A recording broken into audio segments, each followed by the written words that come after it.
Assalamualaikum warahmatullahi wabarakatuh. Di video kali ini kita akan membahas bagaimana mengkonstruksi rumus volume dan luas kerucut terpancung miring. Pada pembelajaran sebelumnya, kita telah mempelajari volume limas terpancung miring.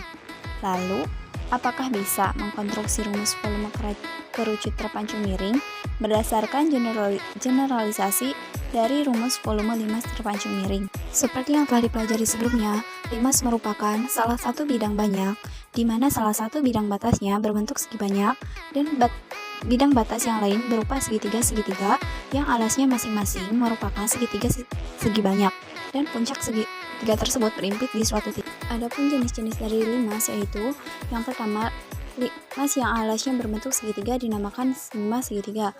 Yang kedua, limas yang alasnya berbentuk segi empat dinamakan limas segi empat.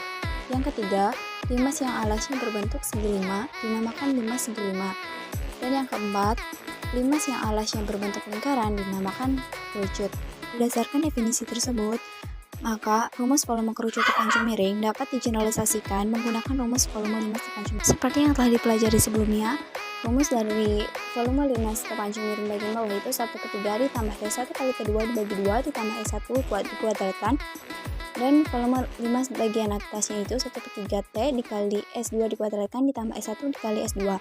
Maka volume limas terpancung katanya itu 1/3 T dikali S1 kuadrat ditambah S1 kali S2 ditambah S2 kuadrat. Karena volume limas terpancung miring itu sama dengan volume limas terpancung rata ditambah volume limas terpancung bagian bawah, maka sama dengan V0 ditambah V1 sama dengan 1/3 T0 dikali S0 dikuadratkan ditambah S0 kali S1 ditambah S1 dikuadratkan ditambah 1/3 dikali T1 dikali S1 dikuadratkan ditambah S1 dikali S2 dibagi 2.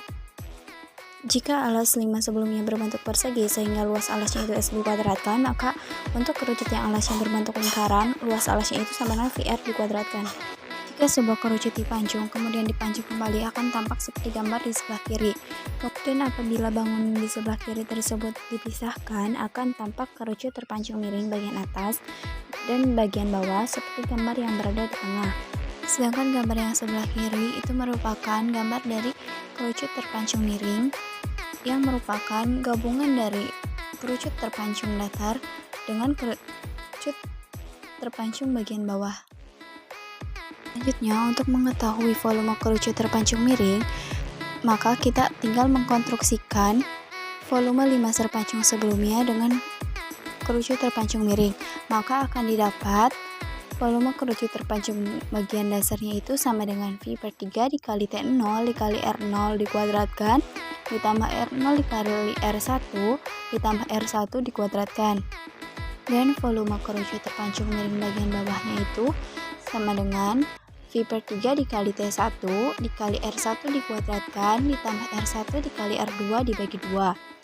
Maka untuk volume kerucut terpancung miringnya itu sama dengan volume kerucut terpancung bagian dasar ditambah volume kerucut bagian bawah, sama dengan V/3 dikali T0 dikali R0 dikuadratkan ditambah R0 dikali R1 ditambah R1 dikuadratkan ditambah V/3 dikali T1 dikali R1 dikuadratkan ditambah R1 kali R2 dibagi 2.